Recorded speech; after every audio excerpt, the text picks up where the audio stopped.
दरअसल बिहार से ही है। बिहार में जहां एक तरफ हम चर्चा कर रहे थे अभी कि कोरोना के नए मामले जो है वो लगातार सामने आ रहे हैं, लेकिन बिहार में अपराध के मामले भी लगातार सामने आ रहे हैं और लगातार आपराधिक घटनाओं को अंजाम दिया जा रहा है। दरअसल बिहार में अपराधी जो है वो बेलगाम नजर आ रहे हैं और दिन दहाड़े आपराधिक घटनाओं को अंजाम दे रहे हैं। दरभंगा में सरकारी शिक्षक को दिन दहाड़े गोली मार दी जाती है, उसकी हत्या कर दी जाती है। वहीं अगर बात की जाए गोली लगने से शिक्षक की मौके पर मौत हो गई। वहीं तमाम आपराधिक घटनाओं को अंजाम दिया जा रहा है, चाहे मुजफ्फरपुर का मामला हो या फिर राजधानी पटना में भी बदमाश बेखौफ नजर आ रहे हैं। दिन दहाड़े जो है बाइक सवार अपराधी हवाई फायरिंग करते हुए नजर आ रहे हैं, यानी कि दिन दहाड़े वहां पर युवक को गोली मार दी जाती है, दिन दहाड़े फायरिंग की जाती है, जिसका वीडियो सोशल मीडिया पर खूब वायरल हो रहा है। ऐसे में बिहार में जहां सुशासन की सरकार की बात की जाती है, वहां पर अपराधी जो है अब बेलगाम होते हुए नजर आ रहे हैं और बिहार के लोग जो है वो डरे हुए हैं और विपक्ष साफ तौर पर निशाना साधते हुए नजर आ रहा है कि सुशासन की सरकार में आपराधिक मामले कैसे बढ़ रहे हैं, बोरिंग रोड में कैसे जो है बाइक सवार फायरिंग करते हुए जा रहा है। इसका वीडियो भी खूब वायरल हो रहा है। इसको लेकर के विपक्ष सरकार से सवाल पूछ रहा है कि आखिर विधि व्यवस्था कहां है। जिस विधि व्यवस्था की बात की जाती है सब कुछ दुरुस्त है, ऐसे में लगातार अगर बिहार की बात की जाए तो हर जिलों में, राजधानी पटना समेत हर जिलों में आपराधिक घटनाओं को दिन दहाड़े अंजाम दिया जा रहा है।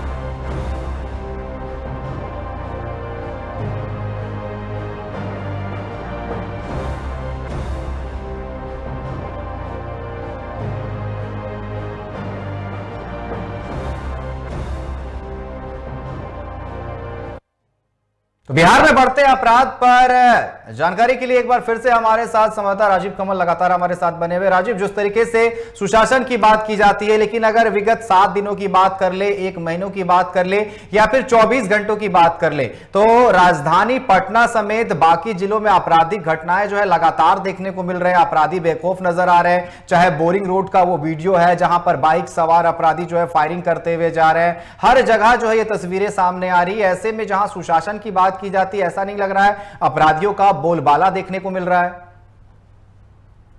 राजधानी पटना में 10 दिनों के भीतर जो घटनाएं हुई वो छिपी नहीं है। छिपी इसलिए नहीं कि उसका बकायदा जिसमें 3 मर्डर आपको जो पिछले 10 दिनों में जिस तरीके से पटना सिटी की घटना आपको याद होगी, बेऊर जेल की घटना याद होगी, फुलवारी शरीफ की घटना याद होगी, तो ये घटनाएं और उसके बाद जिस तरीके से रामकृष्ण नगर की घटनाएं आपको याद होगी, लगातार 2 दिनों वहां गोली चलती है, 2 लोगों को गोली मारी जाती है, तो ये घटनाएं कहीं ना कहीं चिंताजनक है। और राजधानी में जिस तरीके की राजधानी की सिक्योरिटी होती है, सबको पता है कि बिहार की राजधानी है पटना है, और पटना में जहां तमाम जितने भी बड़े नेता, मुख्यमंत्री से लेकर या उप मुख्यमंत्री हो, नेता प्रतिपक्ष हो, डीजीपी, लॉ एंड ऑर्डर, या तमाम जितने भी हैं सभी यहीं रहते हैं और सब बकायदा सुरक्षित एक तरीके से माना जाए। लेकिन राजधानी में भी घटना जिस तरीके से बढ़ रही है, और एक सबसे आश्चर्य की जो वीडियो आप कह रहे हैं, जिसका जिक्र कर रहे हैं, दर्शकों ने देखा होगा, सबने देखा होगा किस तरीके से बकायदा गोली चलाते हुए वो बाइक से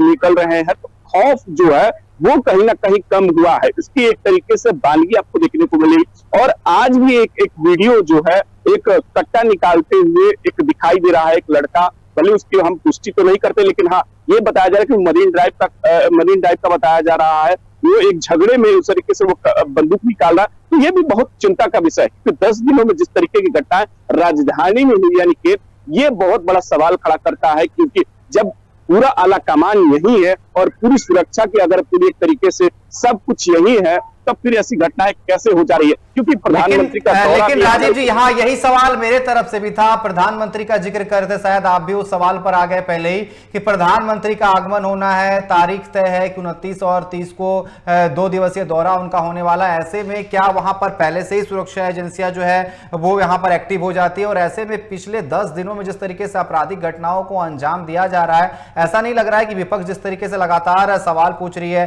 कि सीएम का इकबाल खत्म हो गया है, प्रशासन का इकबाल खत्म हो गया है, ऐसा ही प्रतीत हो रहा है? अनिकेत, आपकी बात सही है, क्योंकि देखिए जिस तरीके से चाहे वो नेता प्रतिपक्ष तेजस्वी यादव हो, कांग्रेस के तरफ से प्रदेश अध्यक्ष हो या लेफ्ट पार्टी, सभी एक तरीके से सुर में आरोप लगा रही है। आरोप लगाने की क्या वजह कि इसलिए है कि बिहार की राजधानी में अगर इस तरीके की घटनाएं बढ़ रही है तो ये चिंता का विषय है। और इस तरीके के कह रहे हैं कि नीतीश कुमार जो सुशासन की बात करते वो एक आयमान खत्म हो चुका है, वो जो इकबाल है वो खत्म हो चुका है, बार बार ये निरंकुश हो चुकी है सरकार, ये आरोप विपक्ष लगा रही है।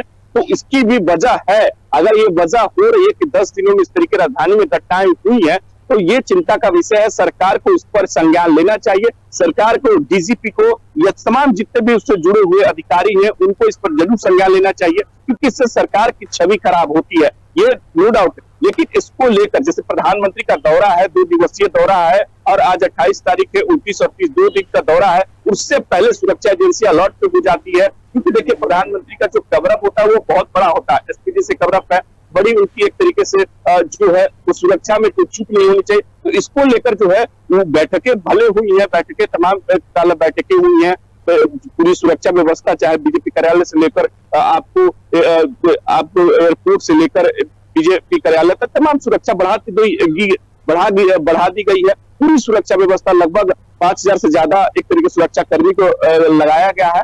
तो ये सुरक्षा जो है प्रधानमंत्री के दौरे को लेकर पूरी पट्टा को एक तरीके से किलेबंदी कर दी गई है, क्योंकि दौरा 29 तारीख से प्रधानमंत्री का दौरा है, 2 दिवसीय दौरा है, विक्रमगंज में जनसभा को संबोधित करेंगे। तो इसको लेकर पट्टा पुलिस एहतियातन तौर पर पूरी सुरक्षा कड़ी कर दी गई। लेकिन हाँ, सवाल वही है कि जिस तरीके से घटनाएं पटना में हुई है, ये बहुत चिंता का लेकिन राजीव, एक सवाल और भी उठ रहा है, चाहे वो दरभंगा में शिक्षक की गोली मारकर हत्या कर देना हो, या फिर आज एक और ताजा मामला सामने आया है मुजफ्फरपुर से, जहां पर पूर्णिया सांसद पप्पू यादव भी पहुंचे हुए थे। उन्होंने वीडियो भी शेयर किया और कुछ महिलाओं से उन्होंने मुलाकात की, और यहां पर आरोप जो है अपराध को लेकर के पुलिस प्रशासन पर लग रहा है कि दबंगई जो है पुलिस के तरफ से दिखाई गई है। ऐसे में जहां एक तरफ लॉ एंड ऑर्डर को लेकर के सवाल उठ रहा है कि वो दुरुस्त नहीं है, वहीं जिस तरीके से मुजफ्फरपुर से जो मामला सामने आया है, कहा जा रहा है कि प्रशासन के तरफ से ही घर में घुसकर जबरन महिलाओं के साथ मारपीट की गई है, वीडियो भी सामने आए हैं। ऐसे में दोनों तरफ से सवाल उठ रहा है। जरूर अनिकेत, जो बिहार में जिस तरीके से आपराधिक घटनाएं बढ़ी हैं और इसको लेकर विपक्ष सवाल खड़े कर रहा है, तो उसकी भी वजह है। क्योंकि देखिए, जिस चाहे मुजफ्फरपुर की घटना आप दिला रहे हो, या कहीं और की छपरा की घटना भी आपको याद होगा, उसके बाद आपको आरा की घटना याद होगा, या पट्टा की घटना की आपकी बात जिक्र कर रहे हैं, दरभंगा की जिक्र कर रहे हैं, तो तमाम जगहों पर जिस तरीके से अपराधी का तांडव बढ़ा है, उसको लेकर सरकार को और प्रशासन को इस पर काम करना होगा। इसको लेकर बाकायदा इस पर एक तरीके से सघन जो अपराधी है उन पर एक तरीके से कार्रवाई करनी होगी। इसको लेकर पप्पू यादव ने सवाल जरूर खड़े किए हैं कि प्रशासन के तौर पर इस तरीके से जो किया गया है, और ये कहीं ना कहीं ये ठीक नहीं है, और इकबाल जो नीतीश कुमार का वो खत्म हो गया। इसको लेकर सवाल खड़ा किया पप्पू यादव। लेकिन देखिए, वही बात हो जाती है कि जब नीतीश कुमार ये कहते हैं कि सुशासन की सरकार है, 20 सालों से हम चला रहे हैं, तो उसको लेकर जो शासन और प्रशासन है उसको कार्रवाई करते दिखनी होगी। इसको लेकर विपक्ष जो सवाल बार बार खड़े कर रहा है कि जो हमारे समय घटनाएं बताते हैं वो कहाँ है, और अभी जो इस तरीके से आपराधिक घटनाएं हो रही है, ये बहुत चिंता का जो विषय है अनिकेत। जी बिल्कुल, साफ तौर पर जिस तरीके से लगातार बीते अगर 1 महीने की बात की जाए, चाहे वो राजधानी पटना हो या फिर पूरे बिहार में आपराधिक घटनाएं जिस तरीके से बढ़ रहा है, विपक्ष का सवाल पूछना लाजमी है कि आखिर सरकार का इकबाल कहां गया और प्रशासन का इकबाल कहां गया, जो कहती है कि बिहार में सुशासन की सरकार चल रही है और अपराध जो है वो घटे हैं। लेकिन पिछले अगर बीते 1 महीने की बात की जाए तो लगातार आपराधिक मामले घटे हैं और दिन दहाड़े घटनाओं को अंजाम दिया गया है। फिलहाल आपका हमारे साथ जुड़ने के लिए और तमाम चर्चा करने के लिए बहुत बहुत धन्यवाद। फिलहाल अभी के लिए बस इतना ही। बने रहे टीवी 45 के साथ। नमस्कार।